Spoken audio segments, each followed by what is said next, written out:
여러분 안녕하십니까. 2월 10일 설날에 보내드리는 주말 MBN 뉴스 와이드 시작합니다.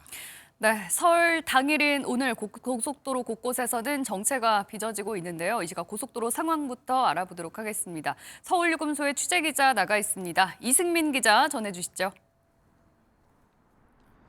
네, 이른 아침부터 시작된 정체가 오후 들어 점점 심해지고 있습니다.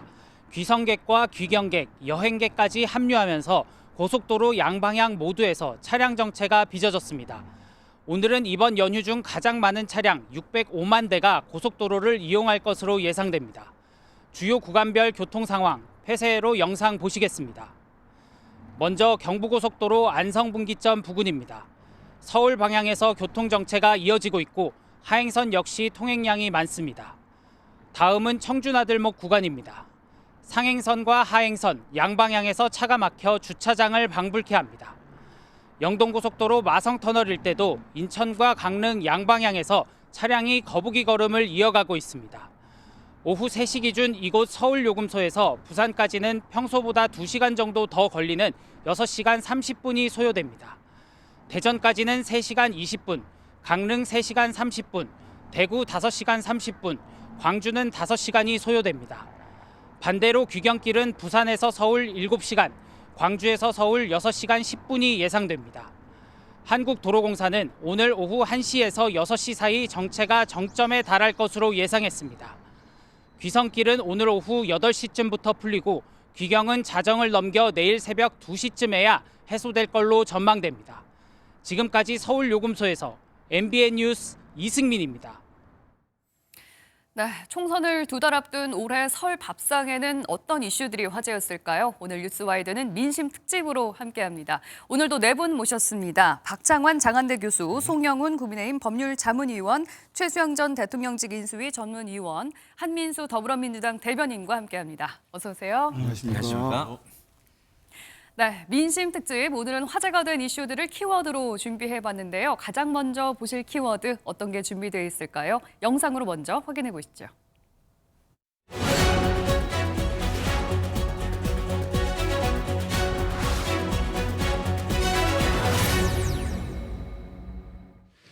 설 연휴 밥상에다가 풍성하게 맛있는 음식을 올려드리겠다라고 하는 약속을 끊임없이 해왔는데 드디어 저희가 국민 여러분들께 이렇게 풍성한 선물을 드리게 됐습니다.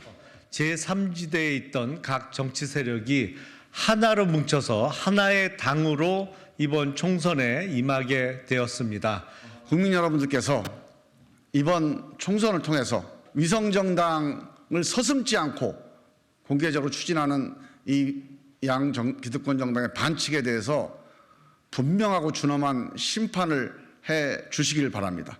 저희 제3지대가 국민들께 새로운 정치를 보여드리는 방법은 다양한 생각을 가진 사람들이 머리를 맞대고 힘을 모을 수 있다는 것. 지금 오늘자로 개혁신당의 의석수는 4석이 됐습니다. 네, 그런데 그렇죠. 지금 저희가 확신하는 것은 아마 다음 주까지 6, 7까지 늘어날 계획입니다. 그리고 나서 이제 3월 중순쯤에 이제 결국에는 기호 확정 시기가 되면은 저희가 교섭단체 각각 갈 수 있을 것이다라는 생각을 하고 있습니다. 저는 이 부분에 대해 가지고 굉장히 심각하게 생각합니다. 이낙연 대표가 다시 한번 지도자성을 회복하는 것도 중요하다고 생각해서 가는 게 있습니다. 예. 네, 저희가 오늘은 민심 특집으로 5개의 키워드를 준비해봤는데요. 앞에 이렇게 준비가 되어 있습니다. 한동훈 효과, 윤석열 대통령 지지율, 또 위성정당 논란도 이슈가 됐었고요. 공천전쟁, 그리고 제3지대. 자, 이렇게 설을 앞두고 정치권에서 이슈가 됐던 키워드들 중에서 자, 가장 먼저 우리가 오늘 다뤄볼 주제는 바로 앞에서 영상으로도 소개가 됐죠. 제3지대 얘기를 먼저 해볼까 합니다. 자, 제3지대 신당인 4개 세력이 설 연휴를 하루 앞두고 전격 합의에 이르렀는데요. 최수영 의원님, 네. 저희가 오늘 이 시간에 이 제3지대 얘기를 가장 먼저 뉴스로 다룰 거라고 예상하셨습니까? 저는 사실은 어제까지도 못했습니다. 그러니까 네. 어저께 제3지대가 그 인사를 한 곳이 수서역 SRT역 네. 아니었습니까? 그러니까 국민의힘은 전통적으로 이제 경부선이 있는 서울역을 가고 네. 민주당은 호남선이 있는 용산역을 가는 게 그 늘 관행이었는데 네. 제3지대는 이제 그 모두 지도부가 총출동해서 저기 인사하러 갈 때까지만 해도 사실은 그 빅텐트 통합 얘기가 없었었거든요. 그러니까 계속 당명 때문에 뭔가 내홍이다, 뭔가 이게 정체성 때문에 네. 갈등이다 이런 얘기만 있었는데 근데 그 인사를 마치고 전격적으로 합당을 하지 않았습니까? 예. 그래서 저는 이제 한 3가지가 저는 포인트라고 봐요. 왜냐하면 이 이슈를 끌고 갈 수 있는 동력이 생겼다. 그러니까 그 전에는 한동훈의 이제 국민의힘과 민주당도 어쨌든 문명 갈등 등 해가지고 뉴스의 집중도라든가 흡수도가 굉장히 높았어요. 그래서 오히려 네. 제3지대 존재감이 거의 사라져가는 그런 시점이었고 네. 두 번째는 실질적으로 이낙연 대표가 어떤 식으로든 양보를 하지 않으면 물꼬가 터지지 않는다고 생각하니까 아마 당명을 양보하고 네. 이준석 대표는 이제 개혁신당이라는 이제 그 실리를 챙기면서 네. 본인 입장에서는 정체성을 약간 좀 양보하는 그런 경우가 됐겠죠. 네. 세 번째는 현실적인 이유가 있었을 것 같아요. 네. 왜냐하면 당장 2월 14일로 닥친 국고보조금 나오는 경산 경비 나오는 것과 3월 15일 나올 수 있는 이제 선거 비용에 대해서 나오는 거, 네. 그 돈이 굉장히 크거든요. 그래서 2월 14일 전까지는 어떤 식으로든 해야 되겠다. 그래서 그게 되니까 벌써 우리가 이 뉴스 와이드에서도 네. 바로 제1번의 주제로 다루지 않습니까? 예. 그 효과는 톡톡히 누린 것 같다라는 생각입니다. 네, 한민수 대변인. 네. 이 여러 가지 이제 왜 갑자기 이분들이 설 연휴 직전에 빅텐트를 쳤는지 그 부분은 이제 대략적으로 이해가 됩니다. 그렇다고 해서 어느 정도 그러면 파괴력을 가질 것인가? 그러니까 각종 여론조사를 보면 뭐 4%, 2%뭐 이렇게 나오는 여론조사. 단순 합산을 하면 한 10% 이상은 나와요. 근데 이게 단순 합산을 하는 게 맞는 건지 아니면은 다 각 개별을 단순 합산해도 실제로는 그 정도는 못 나오는 마이너스 효과가 나오는 것인지. 정치권에서는 1 더하기 1이 2가 안 되는 경우가 많습니다. 네. 시너지 효과를 보면 5가 될 수도 있어요. 예. 하지만 마이너스로 2가 아니라 뭐 0.5가 될 수도 있고 0.8이 될 수도 있습니다. 그래서 지금부터 과정일 텐데요.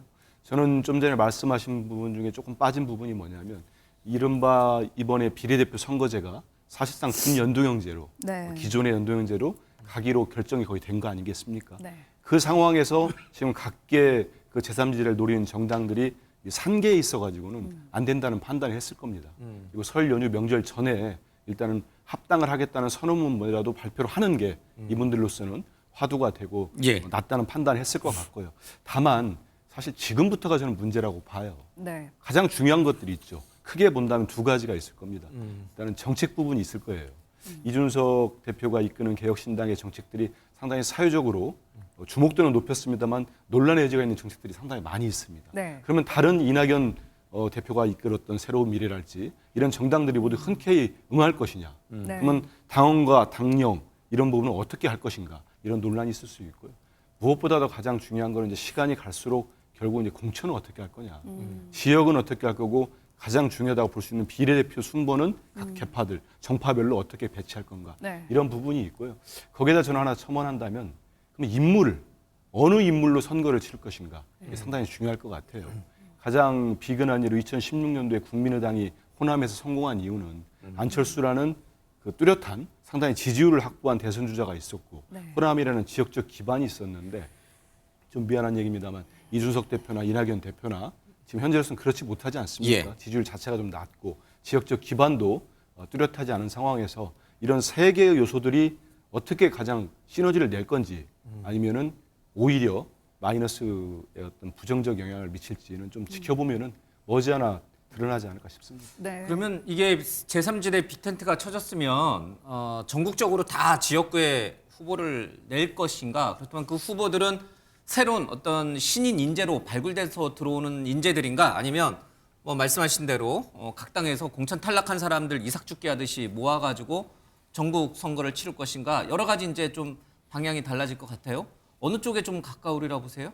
현실적으로는 아마 이삭죽기를 많이 시도할 것 같습니다만 떨어진 분들 모아가지고. 그렇죠. 그런데 그 이삭죽기를 한다고 해서 제3지대가 잘 될지는 사실 굉장히 의문입니다. 이준석 대표는 다음 주면 6, 7석은 가능할 거다. 3월 중순 정도면 교섭단체도 가능할 거다. 이렇게 전망을 했는데 가능할 거라고. 그 현역 의원들 공천 떨어진 분들 예, 들어온다 이런 얘기겠죠. 네. 누구나 링 위에 올라가기 전에는 다 예. 계획이 있죠. 네. 그리고 그 우리 정치권에서 이건 아주 비슷한 사례가 있습니다. 2000년에 그 민주국민당이라고 있었는데요. 네. 그 당시에 이회창 한나라당 총재의 개혁 공천에 밀려나신 분들이 민주국민당이라고 하는 당을 창당을 했는데 그 당을 창당하셨던 분들의 몇몇은 지금 개혁신당을 만든 뭐 이준석, 이낙연, 뭐 조응천, 이원욱 이런 분들보다 훨씬 더 면면이 화려했습니다. 예. 그 당시에 조순 전 한나라당 총재, 김윤환 신한국당 대표, 또 이기택 전 민주당 총재, 또 박찬종 전 대선 후보, 이수성 전 총리, 문정수 전 부산시장 이런 쟁쟁한 분들이 민주국민당을 만들었거든요. 네. 만들면서 그 당시에 영남에서만 30석이 가능하다고 호언장담했습니다만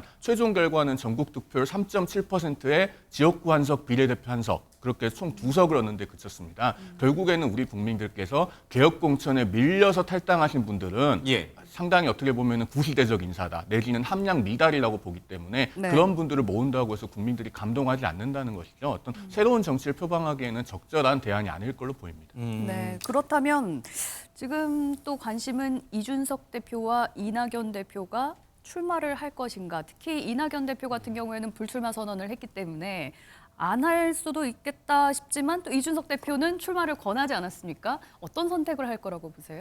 근데 사실은 그럼 이낙연 대표의 입장이 이번 통합 과정에서 굉장히 좀 뭐라 그럴까요? 과거에 이낙연 대표를 지지했던 사람이라면 굉장히 굴욕적으로 느껴질 정도로 저자세였어요. 오히려 이준석 대표는 이낙연 대표의 통큰 결단 덕에 합당이 이뤄졌다 이렇게 지켜 세우기도 했던데. 근데 이제 뭐 당명부터 시작해서 이제 모든 양보를 굉장히 많이 할 수밖에 없던 배경이 네. 이낙연 대표가 뭐 제3지대를 만들기 위해서 애초부터 희생했다면 지금까지 논란이 없었을 겁니다. 그런데 지금까지 통합이 지지부진했던 원인은 뭐 사실은 이원욱, 조응천 의원이 합당하지 않는 결정적인 배경이 이낙연 대표가 공천에 영향력을 행사했기 때문이라는 얘기도 있거든요. 좀 그런 측면에서 본다면 이낙연 대표로서는 지금 뭐 출마를 할 수밖에 없는 상황에도 몰리고 있어요. 근데 이제 만약에 네. 예를 들어 광주에서 출마를 했는데 네. 뭐 당선이 뭐 힘들게 당선이 된다거나 또는 당선이 안 된다거나 네. 이랬을 때 그 가져올 수 있는 효과가 굉장히 크거든요. 파급력이. 좀 그런 측면에서 글쎄요. 출마를 과연 할 수 있을까 네. 의심이 되는데. 하게 된다면 지역구로 나가겠죠? 근데 이제 지금 3지대 개혁신당에 지역구에서 과연 당선자를 낼 수 있겠느냐. 그래서 지금 예를 들어 뭐 대구에 이준석 전 대표가 나가든 아니면은 네. 서울에 나오든 네. 사실 그 어느 것도 만만치 않아요. 네. 또 이낙연 대표가 지금 이 상황까지 밀린 게 이번에 통큰 양보를 할 수밖에 없었던 게 호남에서 지지율이 만약에 나왔다면 이 정도로 끌려가지 않습니다. 통합 논의에서. 그러니까 지금 호남에서의 지지율이 안 나오기 때문에 이 통합 과정에서 일방적으로 끌려다닐 수밖에 없었다라는 거예요. 좀 그런 측면에서 향후에 제3지대가 이번에 개혁신당이 과연 지역구에서 당선자를 낼 수 있겠느냐. 이낙연 전 총리가 만약에 자신이 총선 불출마 선언을 뒤집고 다시 총선에 나간다면 그건 광주가 될 거다 이런 뉘앙스 뭐- 얘기를 했는데 광주 나가도 이낙연 전 총리는 어렵다 이 얘기예요? 쉽지 않을 거라고 좀 봐요. 좀 고향인데도? 네, 호남 민심이 그 정도로 지금 이낙연 전 허락하지 대표에 않다. 대해서 좀 싸늘한 편이에요. 좀 그런 점이 개혁신당 좀 계속 개혁신당 진짜 안 좋은 얘기만 해서 그런데 그러니까 좋은 얘기도 좀 해주세요. 네, 그 지역구는 좀 어렵지 않을까. 근데 다만 아까 앞서서 준연동형 얘기를 하셨는데 네. 저는 한 10석 정도까지는 충분히 내다볼 수 있다. 왜냐하면 지금 이번 타이밍이 꼭 설날 민심 밥상에 올리기 위해서도 하지만 네. 올라왔어요. 이제. 양당 거대 양당의 폐해가 요 며칠 사이에 적나라하게 드러났어요. 그러니까 국민의힘 같은 경우에는 나 용산 아바타 아니다 그랬는데 아바타 아닌 척이 드러났고 민주당 같은 경우에는 밥그릇 싸움 아니다 그랬는데 아닌 척이 드러났거든요. 그러다 보니까 국민들이 양당에 대한 피로도가 예. 요 며칠 사이에 좀 있었어요. 그거를 갖다가 개혁신당이 매기 효과로서 저는 잘 파고들었기 때문에 뭐 그런 점에 있어서는 비례정당 투표에 있어서 예. 개혁신당이 어느 정도 선전할 가능성은 좀 충분히 있다고 봅니다. 예, 네. 전격적으로 합당 빅텐트 얘기를 했기 때문에 우리가 오늘 이렇게 다루는 거잖아요. 예, 밥상에 올리는 전략은 어쨌든 통한 것 같습니다. 근데 이게 이 제3지대의 이 나온 뿌리를 이렇게 살펴보면은 민주당 쪽에서 두 군데 나오고, 그쵸? 이제 국민의힘 쪽에서 한 군데 이준석 개혁신당 나오고, 또 하나는 뭐 중도라고 말하기는 어렵습니다. 놓고 보면은 민주당 쪽에서 나온 세력이 두 세력, 뭐 이쪽이 국민의힘이 한 세력. 그러면은 결과적으로 민주당 쪽의 이 제3지대는 민주당 쪽에 더 악영향, 더 큰 이제 뭐랄까요, 이제 지지율을 뺏어오는 그런 효과를 가져올 것인가, 아니면은 이준석 대표가 개혁신당이라는 당 이름을 만들었고 그 당 이름으로 다 모이기로 했으니까 오히려 국민의힘 쪽에 있는 지지층을 더 뺏어올 것인가, 어느 쪽에 더 타격을 줄 거라고 보세요? 저는 이렇게 봅니다. 그러니까 냉정하게 따지면 산술로 따지면은 민주당이 조금 더 악영향이 있을 겁니다. 민주당 표를 더 가져온다 이 왜냐하면 제가 뭐 뜻이군요. 이건 진영의 해석이 예. 아니라 객관적으로 놓고 본다면은 자 보십시오. 국민의힘을 탈당한 의원들이 그 만일 이제 이준석계 혼자만 있다 그러면은 그나마 가능성이 있는데 민주당 계열이 들어와 있기 때문에 아마 예. 정체성에 대해서 나중에 국민의힘 그 계열 쪽 사람들은 나중에 복당을 또 할 때에도 그런 점을 고려하지 않을 수가 없을 거예요. 그래서 아마 더더군다나 TK, PK 주류가 있기 때문에 예. 지금 실질적으로 국민의힘에서 탈당한다 그러면은 PK나 TK 쪽이지 수도권 쪽은 없잖아요. 거의 뭐 당선자가 없었기 때문에 지난 예, 총선에. 예. 그래서 저는 좀 제한적이라고 보고 다만 이제 민주당에서는 설 직후에 나올 말하자면 지금 20% 컷오프가 있잖아요. 근데 어쨌든 지금 거대 플랫폼이 하나 만들어진 거 아닙니까? 네. 이준석 신당이 들어와 있다 하더라도 그런 측면에서 넓게 흡수할 수 있는 그런 어떤 지대는 확실히 민주당 쪽이 더 빨아들일 수 있는 여건이 더 있는 것 같아요. 예. 그래서 저는 그래서 바로 어저께 이재명 대표가 그동안 당의 공천 갈등에 침묵하다가 그 다음에 우리가 이제 뭐 비명 뭐 친명 가르는 거는 비명, 예. 이건 소명이 아니라고 얘기하면서 긴급 진화에 나선 것도 네. 혹시라도 설 이후에 있을 탈당에 대해서 선제적으로 전 대응을 한 거라고 봐요. 그런 데 대해서 혹시라도 리스크가 있을 수 있기 때문에 유불리를 떠나서 어쨌든 상황 관리 좀 해야 되겠다는 측면에서 정성호 의원이나 뭐 이재명 대표의 측근들과는 다른 결의 메시지를 뒤늦게라도 낸 이유는 이 제3지대 출범과 무관하지 않다. 그런 측면에서 제3지대를 바라보는 위기감 차원에서는 조금 더 민주당이 많으면 많을 것이다로 좀 생각합니다. 친문계나 비명계가 민주당을 나가서 제3지대로 가는 것을 사전 차단하기 위해서 이재명 아무래도 대표가 그 역할도 친명 좀- 비명 나누는 거는 소임과는 배척된다 이런 그렇죠. 얘기를 그 얘기를 한 것 같아요. 네. 동의하세요? 아니 또 예. 저는 조금 다른데 일단 고춧가루 효과가 있을 것 같아요. 고춧가루 효과요? 그럼 또 어디서 나온 당- 정치학 지역- 용어입니까? 네, 지역구에서 당선자를 내지는 못하겠지만 예. 예를 들어 김용남 전 의원 같은 경우에 수원에 출마한다? 그러면 국민의힘 쪽 후보에게 굉장히 큰 타격일 거예요. 김용남 후보는 그렇게 했죠. 네, 반면에 호박이었으니까. 반면에 민주당 쪽 출신들이 예를 들면은 뭐 신경민 전 의원 같은 경우가 영등포 나간다. 그럼 민주당에 타격이 있거든요. 즉 당선에 영향을 미칠 수 있는 뭐 한강벨트라든지 또는 수원벨트 쪽에서는 어느 쪽 출신 후보들이 나오느냐에 따라서 고춧가루 효과는 분명히 있을 거다. 그런 점에서 어느 쪽이 좀 소위 접전지에 많이 후보자를 어떻게 내느냐가 굉장히 관건이 될 것 같고. 그러니까 고춧가루 효과라는 게 나는 안 되지만 저 사람은 떨궈트린다 그런 뭐 얘기군요. 일부러 떨구기 위해서 나가지는 않겠죠. 예, 예. 그런데 고춧가루 이제 뿌린다, 이런 현실적으로 뜻이군요. 소위 말해서 캐스팅 보트 역할을 하면서 상대표를 가져오는 이런 역할을 할 수 있기 예, 때문에 예. 물귀신 작전이군요. 예, 그다음에 또 일종의. 하나는 네. 저는 어쨌든 당 명이라든지 당 대표의 얼굴들을 보면 그동안에 이제 소위 반명 반윤 요 인물들이잖아요. 근데 이제 거기서 가장 눈길을 끄는 게 이준석 전 대표일 수밖에 없어요. 아무래도. 근데 네.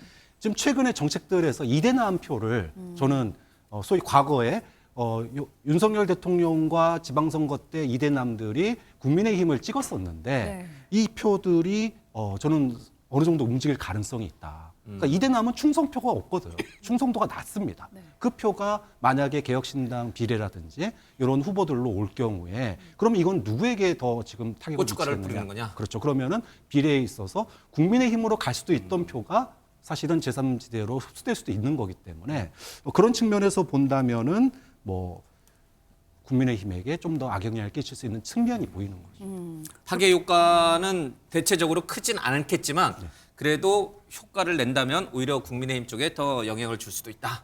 이게 이제 박창환 교수님 생각이 우리 최수영 의원 생각은 아니다. 민주당 표를 더 잠식할 거다. 이제 이렇게 서로 각자 유리한 쪽으로 끌어들여서 아즈니스격으로 해석을 하고 계시는군요. 네, 또 하나 알겠습니다. 궁금한 점은 어쨌든 손을 잡기는 잡았습니다만 언제까지 손을 잡을 수 있을 것인가? 과연 총선까지 그대로 이 관계가 유지될 수 있을 것인가? 이 여부 아니겠습니까? 앞서서도 여러 말씀을 해주셨습니다만 뭐 정책부터 해서 지지자들 환경부터 해서 여러 가지 좀 다른 점들이 많은데 화학적 결합들이 과연 가능할 것인가? 이 부분은 어떻게 전망하세요? 말씀하신 바로 그런 점 때문에요. 저는 이제 개혁신당을 제3지대로 부르는 게 맞냐라는 의구심을 갖고 있어요. 오히려 네. 제4지대라고 부르는 게 맞지 않나 싶습니다. 왜냐하면 한 분은 제1지대에서 나오셨고 네. 1.5지대죠. 그러니까 또 한 분은 제2지대에서 나오셔서 사실상 2.5지대입니다. 네. 양쪽이 결합했으면 사실은 제4지대죠. 어떻게 보면. 그러니까 이게 뭘 말하는 거냐면 지금 일시적으로 총선을 앞두고 잠정적으로 결합을 했지만 총선이 끝나면은 도로 찢어져서 각자 제1지대와 제2지대도 복귀하려는 움직임이 있지 않을 것인가. 국민들께서 그 점을 아주 유심히 보고 계실 거라고 생각을 해요. 그러면은 내가 개혁신당이라고 하는 당에 투표를 했다고 하더라도 그게 총선 이후에 뭐 비례대표를 제명을 한다든가 당이 분당이 된다든가 해서 내가 투표했던 의사와 다르게 의석수가 형성이 되는 것이 아닌가. 그 부분에 대해서 끊임없는 의구심이 있을 거라고 생각하고 남은 60일 동안 과연 개혁신당이 그것을 불식시킬 수 있을 것인가. 그 부분이 아마 최대의 과제가 될 거라고 생각합니다. 텐트가 찢어질 수 있다. 그러니까 텐트라고 하는 거는 원래 집에 갈 때 걷어가는 거예요. 본질적으로. 이제 엄동설안이나 텐트에서 자기는 그러니까 임시로 이상동 교수가 그런 얘기 하더라고요. 지금 밖에 추워 죽겠는데요. 텐트 쳤다가는 큰일 난다고. 막 그러니까 그러는데. 텐트는 바람 불면 날아가는 거고 집에 갈 때 걷어가는 겁니다. 과연 이제 집에 갈 때 걷어갈 건가 그 부분을 국민들께서 보고 이 자리에 계시겠죠. 이게 제3지대 분이 한 분 계셔야 되는데 이게 너무 이 가혹한 이 평가들을 내리고 계셔서 다음에 기회가 되면은 이 제3지대 분 모시고 자신들의 정당성 이런 부분들을 저희가 또 잘 좀 설명드릴 수 있도록 하겠습니다. 네.